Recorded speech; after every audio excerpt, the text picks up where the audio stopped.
What's up, my beautiful people? Sorry I was gone for a couple weeks. I was attending and covering KCON and just started a new job, which made me a very, very busy bee.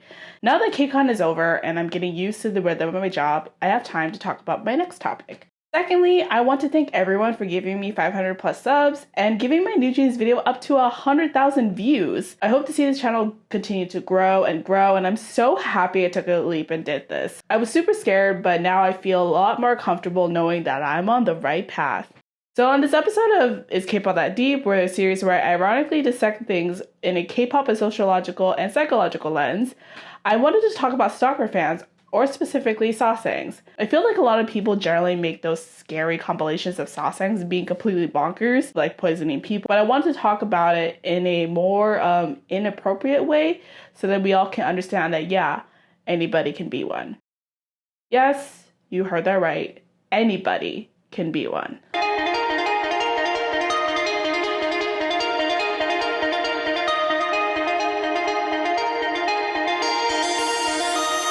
According to Wikipedia, a sasaeng fan is an obsessed fan who acts in ways that invade the privacy of celebrities, including idols and drama actors. The word derives from the word sa, meaning private, and saeng, meaning life, referencing the fans invading these people's privacy. They do stuff like stalking, breaking into someone's dorm, spreading, selling, or buying personal information, harassing family members, and sending unsolicited gifts that may or may not be appropriate. Sasaengs have existed since the beginning of K-pop, and it was seen as a phenomenon as Korea has never seen teenage fanaticism. But as decades pass, things get more and more severe with sasaengs now going international, highly connected with the industry, or even normalized in some cases. I'm not going to dive into the history of sasaengs because the most horrific cases are well documented on here for sensationalism, but I'll definitely talk about one sasaeng that made the news over the past couple weeks and is the reason why I'm doing this topic. Before I dive into this, I just want to say that all of these things are allegations and I cannot confirm nor deny if it's true. I'm only saying this in case Miss Judy tries to sue me for what I'm about to say. So for those who don't know, Judy is an alleged American sasaeng who follows NCT around at every schedule, both private and public, since at least 2019. She was a fan of 17 and EXO before, but wouldn't be doing the alleged weird stalking activity stuff until 127's Superhuman era and the linked tour that happened in 2021 until earlier this year. According to this Google document that I found, Judy has attended about 40% of all NCT concerts, with most of them sitting at Barricade. She grew in immense popularity when she appeared on NCT's YouTube channel segment, Johnny's Communication Center, or JCC for short. People were able to find her literally standing right behind them, pretending to be a part of their crew as the members were visibly annoyed. Since then, there have been exposed threads of her, including a video where she follows them outside the hotel and getting into a taxi to follow them. Over time, citizens tried to get her reported to the university, only to get her kicked out of some association, allegedly. And Judy was mocking people for doing so, believing that she would get away with her antics. Earlier in August, she also posted videos of what looked like to be Mark and Chenle playing basketball as she allegedly cheered them on. This got people to try to report to her, again to no avail.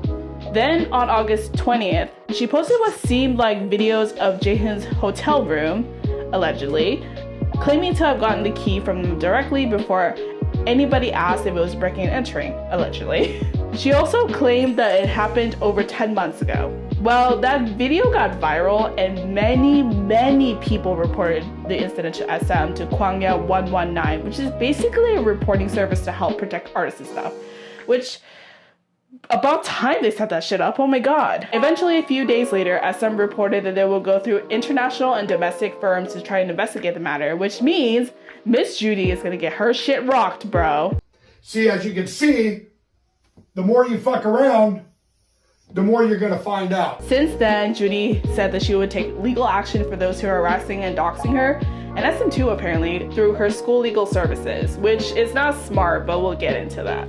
As some have stated in her quote retweets, she would most likely be tried in the state where she committed the said crime, which is New York. And since she goes to school at allegedly UMich, she would have to find lawyers who practice in New York. What's worse is that she still keeps her very incriminating tweets online enough for us to all screenshot and save in case it were calls to duty on SM or Jaehoon's behalf to defend them against this very dense human being. Clearly, I do not go here because I'm definitely not a stan of NCT, but based on SM's history of dealing with sasaengs, this could set a precedent if they actually do something about Miss Judy. For a while, groups like EXO and DBSK have gotten some really nasty sasaengs who would follow them around forever and ever, breaking into dorms and apartments in attempts to leave and take stuff away from them. I remember when someone poisoned Yoonho from DBSK in the past, and that photo of those sasaengs looking through the window where Junsu was taking a selfie with someone at a restaurant still haunts me to this day. DL from EXO has said he's gotten pretty spooked by sasaengs to the point where his personality changed. Quote, "Personally, since there are so many sasaengs fans, I started to feel victimized. And it's so grave as changing my feelings towards regular fans when I see them. My personality has changed. I've always somehow been displeased with strangers, but because of the sasaengs fans, it has worsened."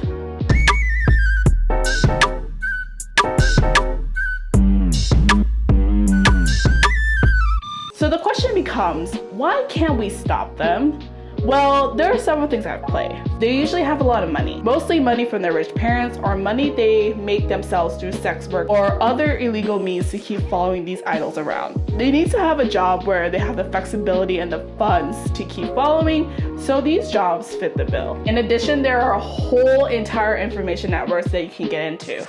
This is where it gets scary. Let's provide an example. Say I'm an ARMY who goes to concerts often. Over time, you'll meet the same people over and over again if you're one of those people who see them often and they put you in a group chat. Suddenly, someone starts talking about how they know where Taehyung or Yoongi is staying, and then suddenly another person said that their friend thinks Hoseok is going to be at Gucci ETA 15 minutes. In Korea, accessibility makes it so easy because most of these idols live in apartments that are close by to their studios, and everyone is kind of in on it. You don't need to find a sasaeng fan to find out if a celebrity frequents at this place or that place because Korea, or just Seoul in particular, is very small and easy to run into people. For those who live in the LA metro like me, you guys know what I mean when you're in Venice and you hear Leo DiCaprio making his usual visit to Erewhon.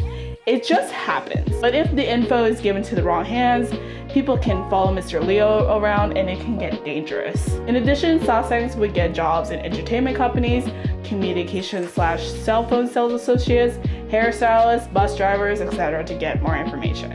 I don't know if people recall this, but Namjoon from BTS had someone who worked in transportation selling his schedule for 2 to 3 years or something.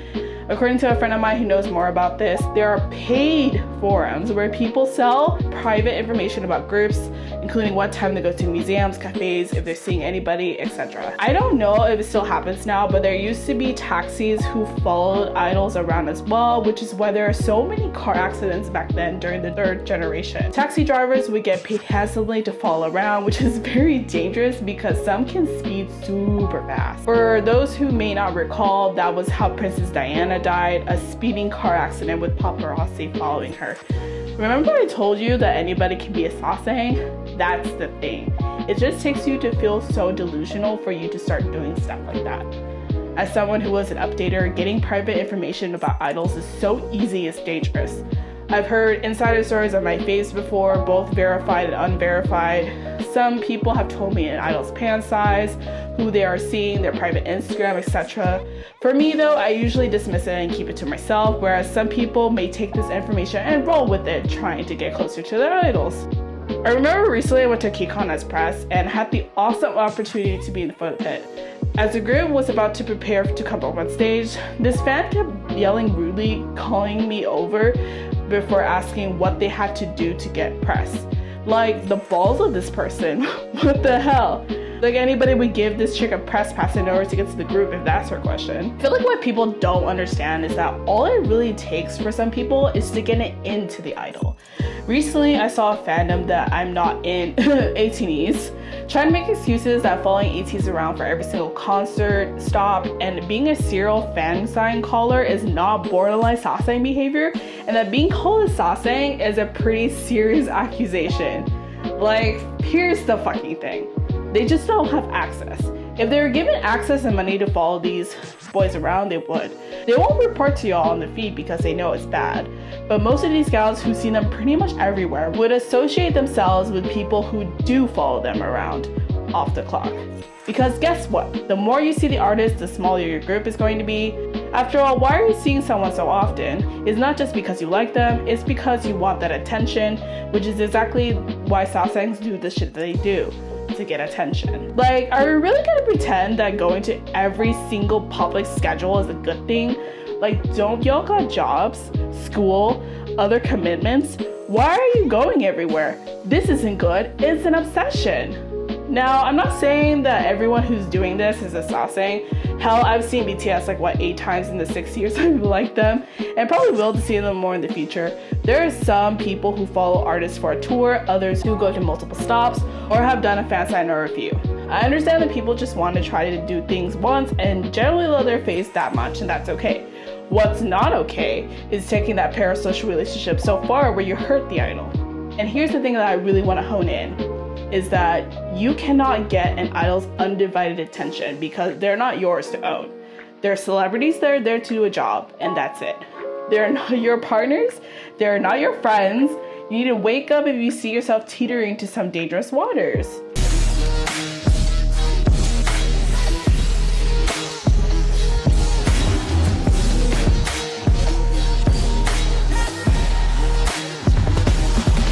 So what can we do? Genuinely, I think bullying should happen to get these things to stop. Public shaming needs to come back for these people because honestly, I'm not even sorry that this is a take I'm going towards. I feel like we all know that one bitch in our own respective fandoms that need to go the fuck away, and it's time to expose these people for who they are and report them to the companies. They like attention, alright, until the attention is overwhelmingly negative and it exposes them for who the fuck they are.